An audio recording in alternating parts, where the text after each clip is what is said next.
नमस्कार, ये हो गैलेक्सी प्रदेश न्यूज। शुरुआत में हेडलाइंस।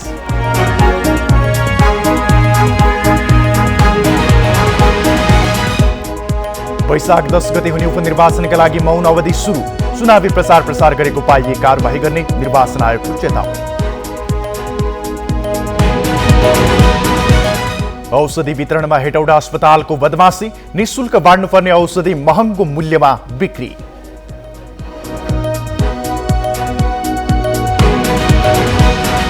सामुदायिक विद्यालयमा पढाइको स्तर दिन प्रतिदिन खस्किँदो। धनगढीमा रहेका 73 सामुदायिक विद्यालयमध्ये 17वटामा कक्षा 8को परीक्षामा 1 जना पनि पास भएन। र सिँचाइ सुविधा नहुँदा खडेरीले बर्दियामा सहित धान सुक्न थाले। खेती सुरु हुने बेलामा हिमपात भएपछि माथिल्लो डोल्पाका किसान समस्यामा।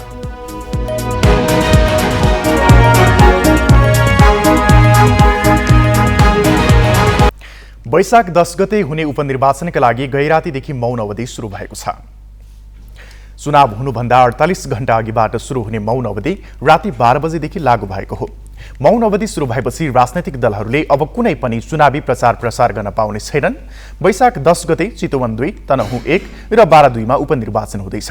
मौन अवधिमा कुनै पनि प्रकारको चुनावी गतिविधि गरेको पाइए कारबाही गर्ने चेतावनी निर्वाचन आयोगले दिएको छ। उक्त अवधिमा निर्वाचन प्रचार लगायतका कुनै पनि प्रकारका छलफल, अन्तर्क्रिया, सभा सम्मेलन, कार्यशाला, गोष्ठी आदि गर्न तथा उम्मेद्वारको पक्ष वा विपक्षमा कुनै पनि प्रकारको प्रचार गर्न, मत माग्न, एसएमएस, फेसबुक, भाइबर जस्ता विद्युतीय माध्यम तथा सामाजिक सञ्जालबाट मत माग्न निषेध गरिएको आयोगले उल्लेख गरेको छ। मौन अवधि सुरु हुने भएपछि हिजो प्रमुख दलहरूले 3वटा निर्वाचन क्षेत्रमा आफ्नो शक्ति प्रदर्शन गरेका थिए। यसैबीच आज राति 12 बजेदेखि 10 गते आइतबार राति 12 बजेसम्म बारामा नेपाल भारत सीमानाका बन्द गरिने भएको छ। बाराका प्रमुख जिल्ला अधिकारी नवराज सापकोटाद्वारा जारी सूचनामा बारा निर्वाचन क्षेत्र नम्बर 2 भित्र पर्ने हुलाकी राजमार्ग लगायत सम्पूर्ण राजमार्गमा भोलि राति 12 बजेदेखि 10 गते साँझ 7 बजेसम्म सम्पूर्ण आवागमन बन्द हुने उल्लेख गरिएको छ। उपप्रधानमन्त्री तथा रक्षामन्त्री पूर्णबहादुर खड्काले उपचुनाव लगत्तै मन्त्री परिषदले पूर्णता पाउने बताएका छन्। आज सुर्खेतमा सञ्चारकर्मीहरूसँगको कुराकानीमा उपप्रधानमन्त्री खड्काले यस्तो दावी गरेका हुन्। उनले अर्थतन्त्रलाई उकास्न प्रधानमन्त्री पुष्पकमल दाहालको भारत भ्रमण फलदायी हुने बताए। भारतसँगको सम्बन्धलाई थप प्रगाढ बनाई देशको अर्थतन्त्र सुधार्न प्रधानमन्त्रीको भ्रमणले भूमिका खेल्ने उनको भनाइ छ। भारतसँग हाम्रा जोडिएका सम्बन्धहरूलाई अझ थप विकसित गर्ने सन्दर्भमा पनि हामी सरकार त्यसमा तयारी पनि जुटेका छौँ र तयारी पनि हुँदैछ। त्यो भ्रमणले पनि हाम्रो मुलुकको विकास निर्माण, जलस्रोतको उन्नति, प्रगति र अन्य भौतिक विकाससँग धेरै महत्त्वपूर्ण भूमिका त्यो भ्रमणबाट उपलब्ध हुनेछ र महत्त्वपूर्ण परिणाम हामीले प्राप्त गर्ने हामीले आशा र विश्वास पनि लिएका छौँ। उपप्रधानमन्त्री खड्काले कर्णाली र सुदूरपश्चिम हरेक दृष्टिकोणबाट पछि परेको समेत बताएका छन्।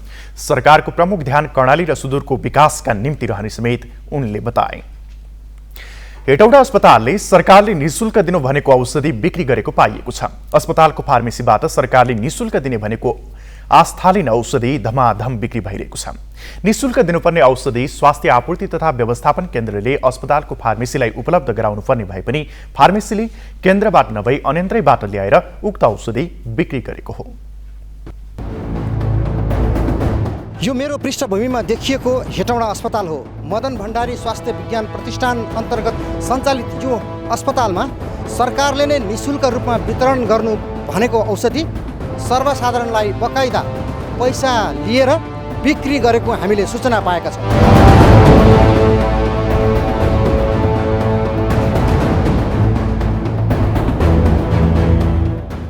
आधारभूत स्वास्थ्यमा सबैको पहुँच पुर्याउन सरकारले 98 प्रकारका औषधि निःशुल्क बाँड्दै आएको छ। निःशुल्क बाँड्ने कोटीमा रहेको औषधि हेटौडा अस्पतालको फार्मेसीबाट खुलेआम बिक्री भइरहेको भन्ने गुनासो आयो। त्यसपछि हामीले अस्पतालको फार्मेसीबाट श्वास प्रश्वास सम्बन्धी दीर्घ रोगीले प्रयोग गर्ने आस्थालीन किन्यौँ।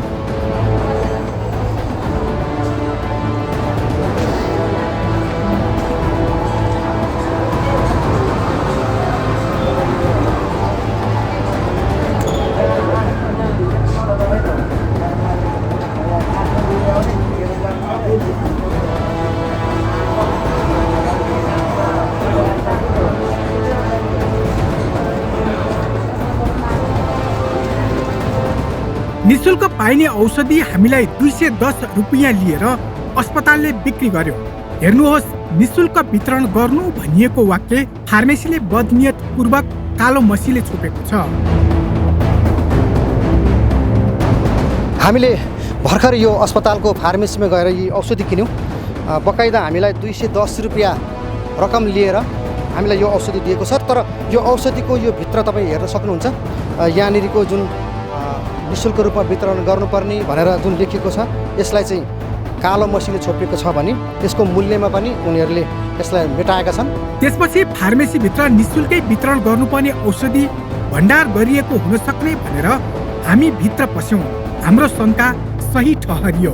त्यहाँ ठुलो परिमाणमा निःशुल्क वितरण गर्ने लेखिएका औषधि बिक्रीका लागि राखिएका थिए। पछाडि यो कोर्नु भएको छ नि?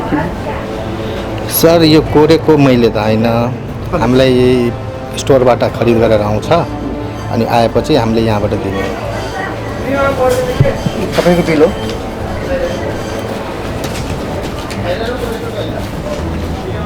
भर्खरै किनेको हामीले। 1 महिनाको त आजकै हो। अरू पनि देखाउँ? किन कोर्नु भएको? यो हामीले कोरेको होइन सर, यो हाम्रो फार्मेसीको रुल्सले के भन्छ? त्यो त नकोर्नु पर्ने हो। कोरेर को बेचिरहेछ, अहिले पनि बेचिरहेको छ, यो कहाँ छ देखाउनु? तपाईँको फार्मेसीमा कहाँ छ देखाउनु?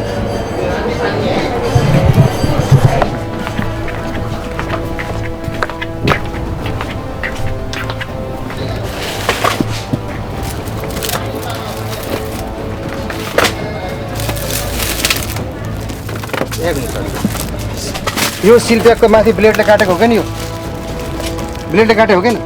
हो, ब्लेडले काट्यो हो? ब्लेडले काट्यो। कसले काटेको? हामीले थाहा बिरामी मान्छेले आएर त काटेको होइन होला? बिरामीले काटेको छैन, हामीले पनि गरेको छैन। निःशुल्क वितरण गर्नुपर्ने औषधि मनलागी शुल्क राखेर बेचेको पाइएपछि हामीले अस्पतालका मेडिकल सुपरिन्टेन्डेन्ट रामचन्द्र सापकोटालाई बुझ्न खोज्यौँ। उनलाई फार्मेसीमै आएर हेर्न आग्रह गर्दा उनी तयार भएनन्। बरु स्टोरबाट आएको औषधि नै बेचेको बताउँदै हामीलाई पन्छाउन खोजे। हामीले स्टोर प्रमुखलाई भेटेरै बुझ्यौँ। उनले स्वास्थ्य आपूर्ति व्यवस्थापन केन्द्रबाटै निःशुल्कै वितरण गर्न भनिएको औषधि बदनियतपूर्वक मेटाएर बेचिएको स्वीकारे। यो हामीले कोरेर पठायो होइन, कहाँबाट? यो तपाईँको यो यस्तै नै आएको हो क्या। यो कहाँबाट? यो हजुर हाम्रो सप्लाई नै आएको हो। यो त्यो त कसले कोर्यो भने? हजुर कसले कोर्यो? कोरेको नि आएकै यस्तै हो कि तपाईँको पर्चेजरबाट। यो हामीले तपाईँको बिमा थ्रु हामीले दिएर हुन्छ कि, बिमाको बिरामीहरूलाई मात्रै दिने गरे हामीले। अनि बेच्नु चाहिँ हुन्न? छैन छैन, यो बेच्नु भएको छैन। भर्खरै हामीले तपाईँको औषधि किनेको, किन बेच्नुभयो? तपाईँलाई सरकारले निःशुल्क रूपमा वितरण गर्नु भनेको औषधि किन बेच्नुभयो? त्यसको जवाफ दिनुहोस् न। निःशुल्क दिने हामीले निःशुल्कै दिएर हो। त्यो किन बेच्नु भएको? भर्खर हामीले किनेको। अर्को बिल देखाउँ? अब हामी यो फार्मेसीले दिएको जानकारी अनुसार आपूर्तिबाट नै यसरी कोरेर पठाइएको भनेर हामीलाई उनीहरूले दाबी गरिरहेका छन्। हामी आपूर्ति कार्यालयमा पनि जान्छौँ, यो किन कोरेर बिक्री वितरण गरिरहेको छ। हामीले स्वास्थ्य आपूर्ति व्यवस्थापन केन्द्रमा पुगेर आस्थालीन औषधि र ब्याज नम्बर भिडाउँदा हेटौँडा अस्पतालले बिक्री गरेको यो औषधि केन्द्रबाट नगएको अर्को तथ्य फेला पर्यो। अब यो हजुरले जुन स्याम्पल ल्याउनु भएको छ होइन, यो स्याम्पललाई हाम्रो स्टकको त्यो डाटासँग भेरिफिकेसन गर्दा यो ब्याचको औषधि भनौँ न, यो ब्याचको हाम्रोबाट गएको हाम्रो रेकर्डबाट देखिँदैन। त्यसो भएको हुनाले यो चाहिँ हामीले पठाएको होइन। हाम्रोबाट अब औषधि कुनै स्वास्थ्य संस्थामा जाँदाखेरि हामी त्योसँग सम्बन्धित डकुमेन्ट दिएका हुन्छौँ होइन। डकुमेन्टमा सम्बन्धित औषधिको ब्याच नम्बर, त्यसको एक्सपायरी डेट लगायतका विवरणहरू समेत भरेर दिएका हुन्छौँ। हामी यो केन्द्रको गोदाममा पनि पुग्यौँ, तर यहाँ भएका सबै औषधिमा निःशुल्क वितरण नै उल्लेख थियो। तर केन्द्रले नदिएको औषधि हेटौँडा अस्पतालले कसरी बेचिरहेको छ भन्ने तथ्य चाहिँ फेला परेन। यो चाहिँ हामी कहाँ भएको औषधि हो अनि यसमा फर फ्री डिस्ट्रिब्युसन ओन्ली भनेर रातो मसीले छाप हाने हुन्छ अनि प्राइस चाहिँ हुन्न। हामी कहाँ आएको औषधिमा कुनै पनि प्राइस भेटिँदैन। सरकारी निःशुल्क औषधि जहाँबाट जानुपर्ने हो त्यहाँबाट गएको छैन। हेटौँडा अस्पतालले निःशुल्क बाँड्नुपर्ने औषधि कहाँबाट ल्याएर खुलिआम बेचिरहेको छ।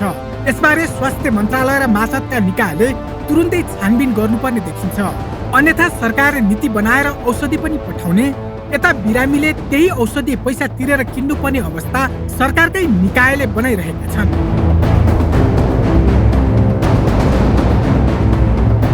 यसरी सरकारी अस्पतालबाट नै आम सर्वसाधारणहरू कहिलेसम्म ठगिने? हेटौँडा अस्पतालले निशुल्क वितरण गर्नुपर्ने औषधि नै जहाँ निशुल्क रूपमा वितरण गर्नुपर्ने भनेर उल्लेख गरिएको हुन्छ, त्यहाँ कालो मसीले लेपेर आम सर्वसाधारणलाई ठगी गरिरहेको छ, रकम असुलिरहेको छ। यो कहिलेसम्म र यसलाई नियमन र कारबाही कसले गर्छ? क्यामेरामा अनिश चौलागाईका साथ देवराज पन्त, ग्यालेक्सी फोके। राज्यको अर्बौं लगानी हुँदा पनि हिजो आज अभिभावकहरूको पहिलो रोजाइ भनेको संस्थागत विद्यालय हुने गरेको छ। यस्तो हुनुको पछाडि सामुदायिक विद्यालयको खस्किँदो गुणस्तर नै हो। यसको ज्वलन्त उदाहरण बनेको छ कैलालीको धनगढी उपमहानगरपालिका, जहाँ रहेका 71 सामुदायिक विद्यालयमध्ये आधारभूत तह कक्षा 8 को वार्षिक परीक्षामा 17 सामुदायिक विद्यालयको नतिजा शून्य रह्यो। यी विद्यालयमा अध्ययनरत कुनै पनि विद्यार्थीले कक्षा 8 को वार्षिक परीक्षा उत्तीर्ण गर्न सकेनन्, जसको अहिले चौतर्फी आलोचना भइरहेको छ। सामुदायिक विद्यालयको गुणस्तर वृद्धिका सन्दर्भमा समेत बहस चलिरहेको छ। 17वटा सामुदायिक विद्यालय मध्ये 17वटा सामुदायिक विद्यालयको जुन नतिजा शून्य आयो, के कति कारणले यो चिन्ताजनक नतिजा आयो, यसमा को दोषी छन्, कहाँ कमजोरी छन् भन्ने समीक्षा पनि भइराखेको छ। यो श्री जनता राष्ट्रिय माध्यमिक विद्यालयका प्रधानाध्यापक हुनुहुन्छ, उहाँसँग कुराकानी गर्न चाहन्छौँ। अब हामीलाई दुःख त लाग्ने नै भयो होइन। अब यो नगरपालिकाले जो अहिलेको परीक्षण गर्ने काम गर्यो नि, यो वास्तवमा राम्रो काम गरेको हो भन्ने मलाई लागेको छ। किनभनेपछि यो यसको के हो, तपाईँले पढाउनु भएन छ, लापरवाही गर्नुभएछ, त्यो देखाइदियो नगरपालिकाले। हजुर, त्यो पनि भन्न मिल्छ। नतिजा प्रकाशित गरिसकेपछि हामीले यो कुराहरूलाई त्यो दिनदेखि चाहिँ हामी आफैमा लजास्पद एउटा चाहिँ मनोभावना चाहिँ एउटा आफ्नो भावनाले चाहिँ पक्कै मेरो काहीँ न काहीँ कमजोरी भएको छ भन्ने हामीले महसुस भइराखेको छ।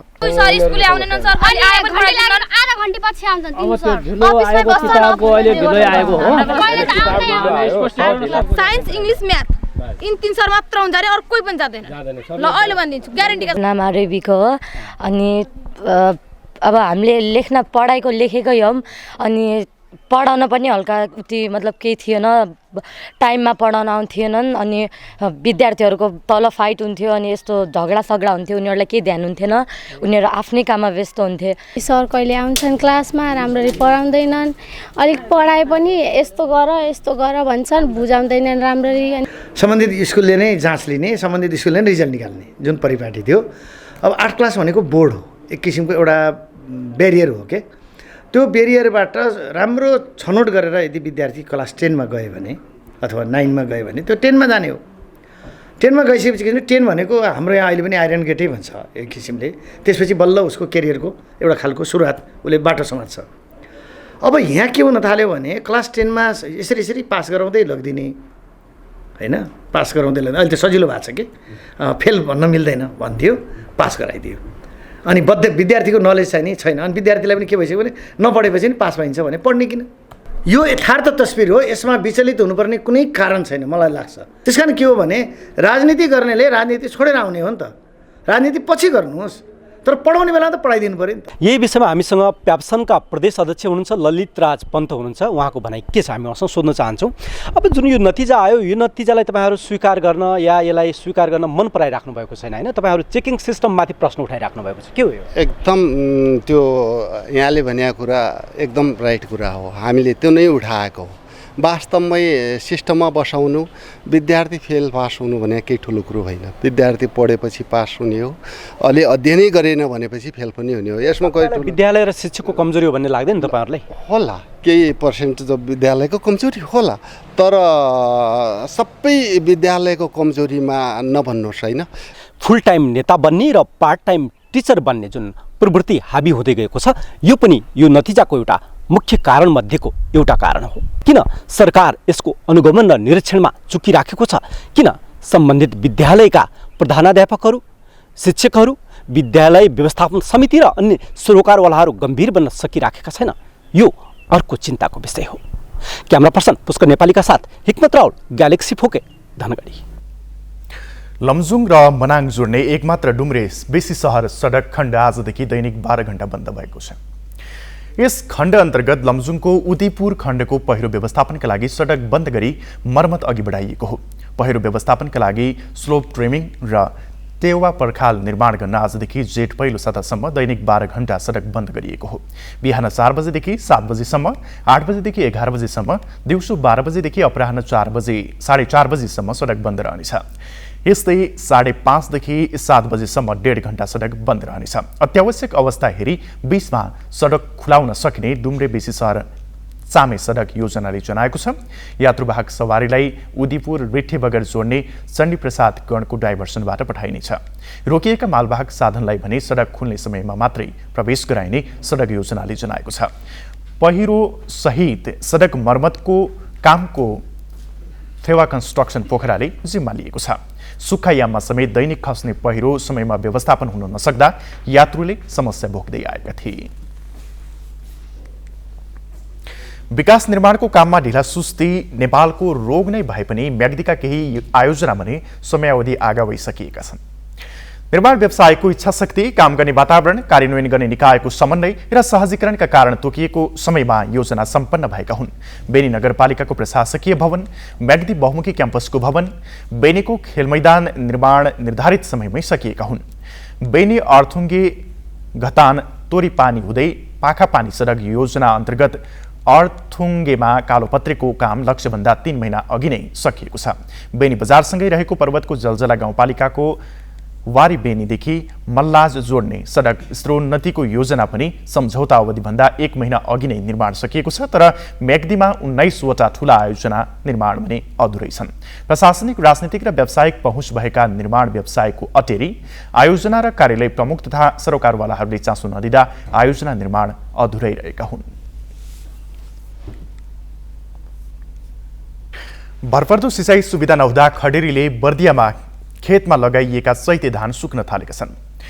लामो समयसम्म आकाशबाट पानी नपर्दा खेतका गरामा ध्वजा फाड्न थालेको छ। चैतको पहिलो हप्तामा रोपेको धान अहिलेसम्म गाँज लागिसक्नुपर्ने भए पनि सिँचाइको अभावमा पहिलिन थालेको छ।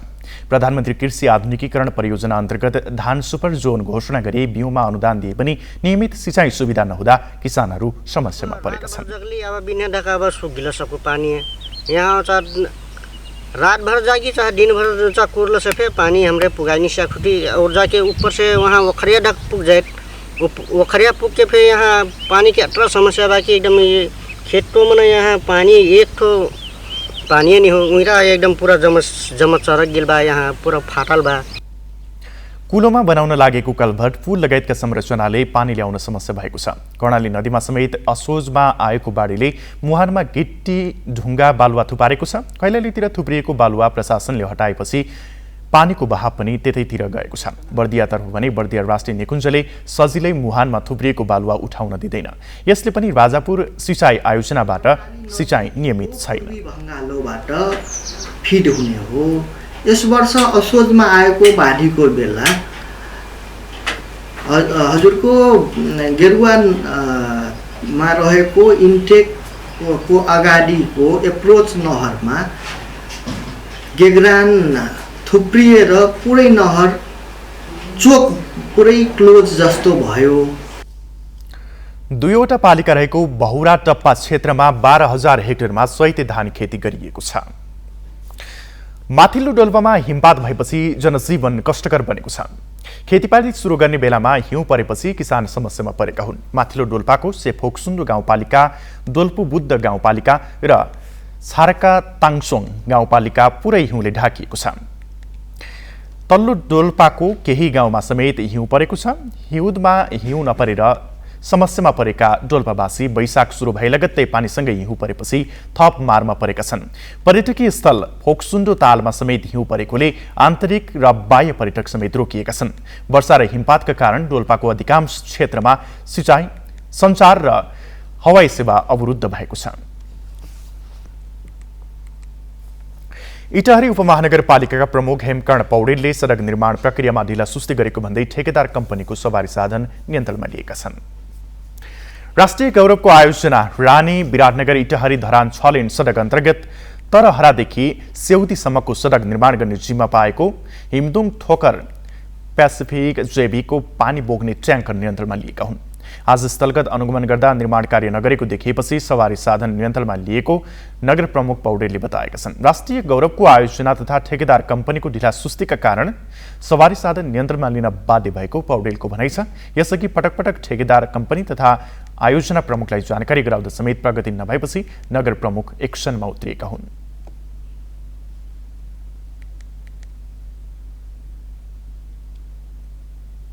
यसको यो आयोजनाको प्रमुख चाहिँ देखि लिएर ठेकेदार पक्ष, साइट इन्चार्ज, इन्जिनियर सबैहरूसँग बसेर यहाँको कुरामा अवगत गराइसकेको हो र उहाँहरूले एउटा समय सीमाभित्र काम सक्छु भनेर चाहिँ मलाई भन्नुभएको हो। मैले यही कुरा पटक पटक जनतालाई पनि प्रश्न पारेँ हरेक ठाउँबाट होइन।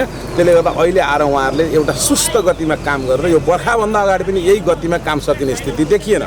त्यसले गर्दा अब मेरो सबैभन्दा ठुलो कन्सर्नको विषय के हो भने जति सहमति गर्नु, जति लक्ष्य त अपनाउनु पर्ने कुरा मैले अपनाइसकेँ। अब मैले कठोर हुनुपर्ने जनताका निम्ति दिन आयो। अन्य क्षेत्रमा कामले प्रगति गरे पनि यहाँको 5 किलोमिटर सडक नबन्दा इटहरी धरान छोटो तथा लामो दूरीका सवारी साधन आवत जावतमा समस्या भएको छ। ठेक्का पाएको कम्पनीले समयमा काम गर्न नसक्दा आसपासका बासिन्दा र पैदल यात्री धुलो खान बाध्य छन्। अहिलेसम्म 45% मात्रै काम भएको छ। कम्पनीले हालसम्म 35% रकम भुक्तानी लिइसकेको छ। हामी ग्यालेक्सी प्रदेश न्युजको अन्तमा छौं। जाँदा जाँदै हेडलाइन्स।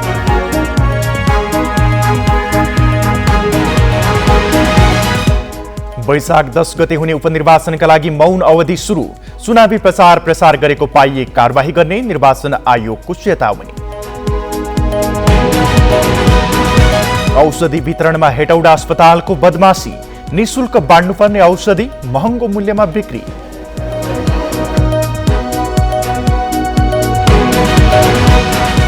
सामुदायिक विद्यालयमा पढाइको स्तर दिन प्रतिदिन खस्किँदो। धनगढीमा रहेका 73 सामुदायिक विद्यालय मध्ये 17वटामा कक्षा 8 को परीक्षामा 1 जना पनि पास भयो। र सिंचाई सुविधा नहुँदा खडेरीले बर्दियामा सहित धान सुक्न थाल्यो। खेती सुरु गर्ने बेलामा हिमपात भएपछि माथिल्लो डोल्पाका किसान समस्यामा।